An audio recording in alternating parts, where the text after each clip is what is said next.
belajar, marilah kita berdoa. Berdoa mulai. Amelia, Hadir Bu. Titi, Hadir Bu. ada Bu Hasanah, Hadir Bu. yang sekarang hadir yang masih semangat untuk belajar, masih diberi kesehatan. Ya. Kalau sebelum ke sekolah itu harus sarapan dulu ya, karena untuk menjaga imunitas. Nah, masih ada yang ingat tidak materi pertemuan minggu kemarin? Ya, percaya diri. Terus apa lagi? Orientasi ke masa depan. Ya, berorientasi ke masa depan. Jawabannya bagus, bagus semua ya. Anak-anak ibu semuanya pintar ya. Masih ingat dengan memori pertemuan minggu kemarin? Ya, kemarin kita membahas mengenai ciri-ciri dan karakter wirausaha. Ada percaya diri, berkepemimpinan, berorientasi ke masa depan, dan berani mengambil resiko. Ya. Menjadi seorang wirausaha itu harus percaya diri, terus berorientasi ke masa depan. Yang namanya usaha itu tidak hanya ingin di situ-situ saja, tetapi kita itu harus berpikir lebih jauh supaya usaha kita itu lebih maju. Kalau misalkan yang ini udah maju, kita harus membuka cabang di luar kota atau di mana gitu ya. Terus selanjutnya, berwirausaha itu harus mempunyai jiwa kepemimpinan. Ya, tentu saja menjadi seorang wirausaha itu harus mempunyai jiwa kepemimpinan, harus dapat bergaul dengan orang lain, ya.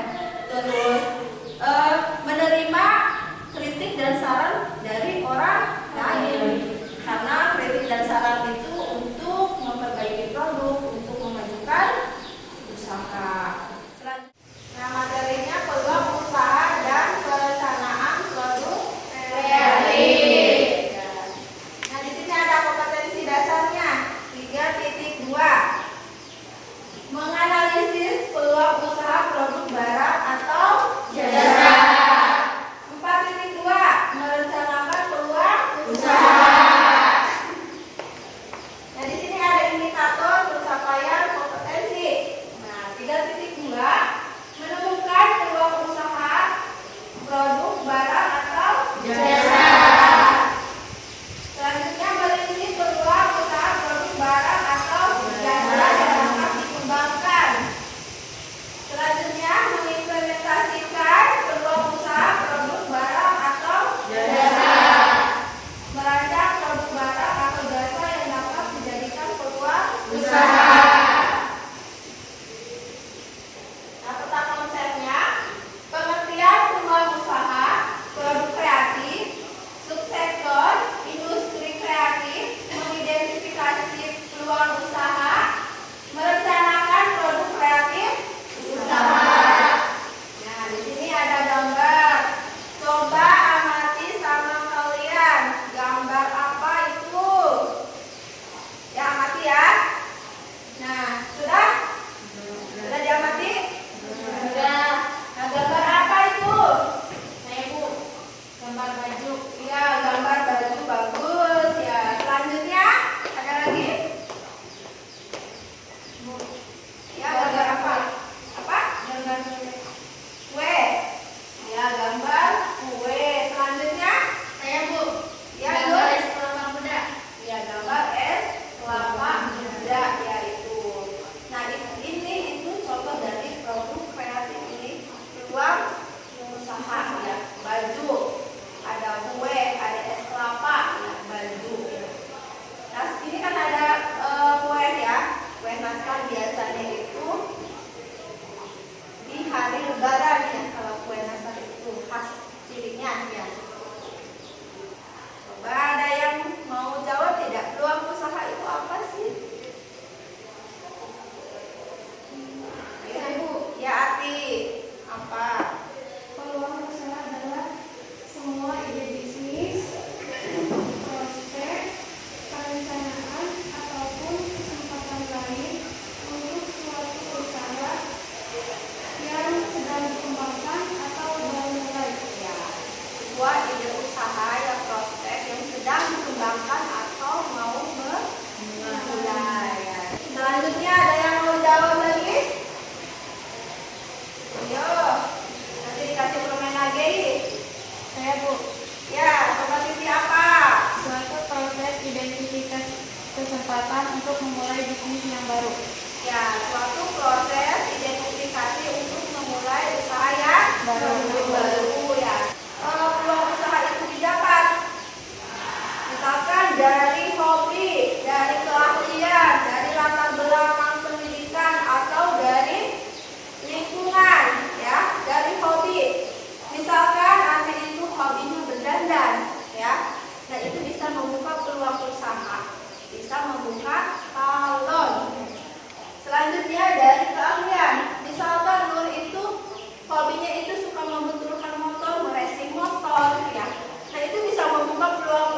peluang usaha ya. John Hopkins secara sederhana menjelaskan ekonomi kreatif sebagai suatu kegiatan ekonomi dalam masyarakat yang menghabiskan sebagian besar waktunya untuk menghasilkan ide dan tidak hanya melakukan hal-hal yang rutin dan berulang, karena bagi masyarakat ini menghasilkan ide merupakan hal yang harus dilakukan untuk kemajuan. Mati lampu ya ini.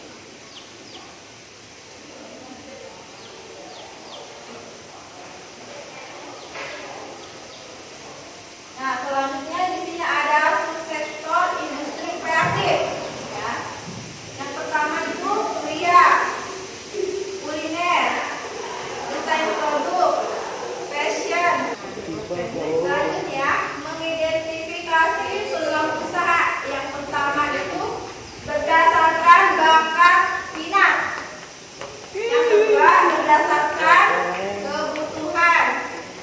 Yang ketiga berdasarkan masalah yang terjadi.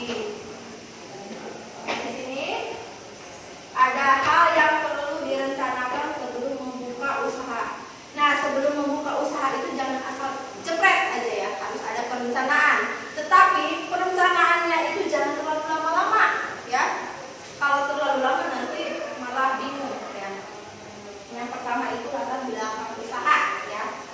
Nah, jadi kita itu membuka usaha itu karena apa? Apakah karena kebutuhan ataupun karena peluang usahanya di situ besar ya.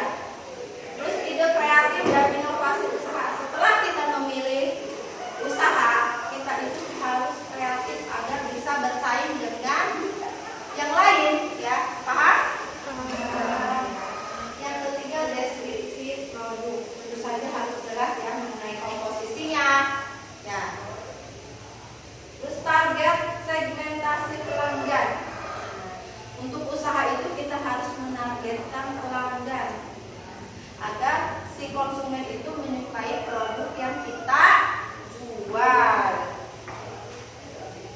Cara penjualannya, apakah menggunakan online ataupun offline ya? Kalau online itu biasanya menggunakan Facebook ya. Kenapa menggunakan Facebook? Karena semua orang itu punya, terus semua orang itu bisa menggunakannya. Gampang kan kalau Facebook ya. Coba kalian buka Facebook, pasti kebanyakannya orang yang dagang kan, bisa digunakan untuk jualan ya. Lokasi usahanya. Nah, lokasi usaha harus ditentukan juga.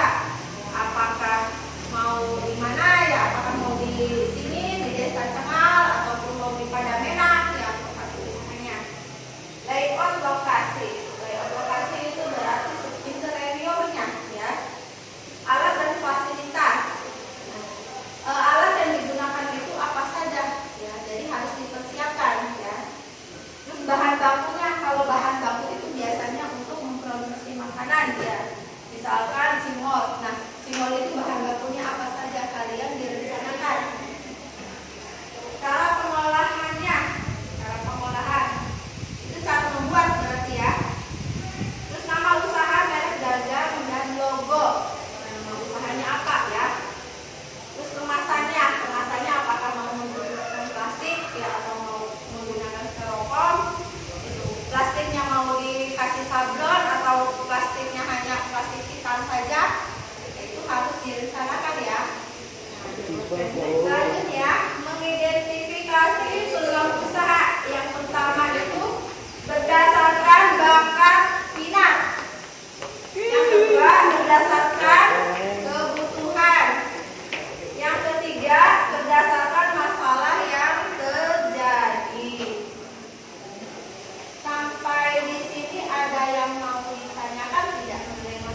mau jawab tidak?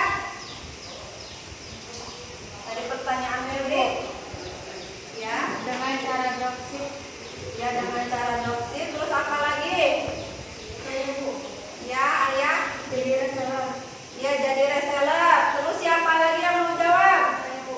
Ya, Siska. Usaha dari jenis kuliner misalnya jajanan, cilok, dan mall. Ya, usaha dari jenis kuliner ya. Contohnya usaha cilok dan cimol ya. Nah, sekarang ada penugasan dari Ibu ya. Yaitu gali ide kreatif kalian dan buatlah perencanaan produk usaha. Kalian bisa memilih dari sektor industri yang tadi Ibu terangkan ya.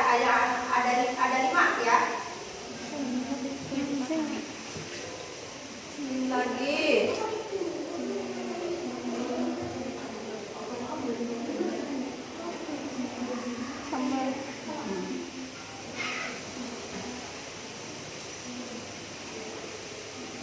Assalamualaikum warahmatullahi wabarakatuh. Waalaikumsalam warahmatullahi wabarakatuh. Pada kesempatan kali ini, kami dari kelompok 1 akan mempresentasikan tentang jenis usaha tempe. Jenis usaha tempe. Latar belakang dari jenis usaha tempe ini adalah seluruh lapisan masyarakat tentu kenal dengan makanan tempe. Salah satu makanan dengan protein nabati yang tinggi, tempe selain untuk dikonsumsi sendiri, tempe juga digunakan untuk kegiatan hajatan. Deskripsi produk: tempe menggunakan bahan kacang kedelai dan ragi. Cara penjualannya: penjualan bisa dengan cara offline ataupun online menggunakan media sosial FB karena semua orang punya. Selanjutnya, cara pembuatan tempe. Rendam kedelai di dalam wadah berisi air semalaman dengan volume kedelai dan air 1:3. Buang kedelai yang tidak layak dengan kondisi kedelai yang mengapung sesudah proses perendaman. Bilas kedelai selama 2-3 kali atau hingga bersih. Rebus dengan perbandingan kedelai dan air 1:3 di atas api sedang selama sekitar 1 jam. Setelah itu angkat.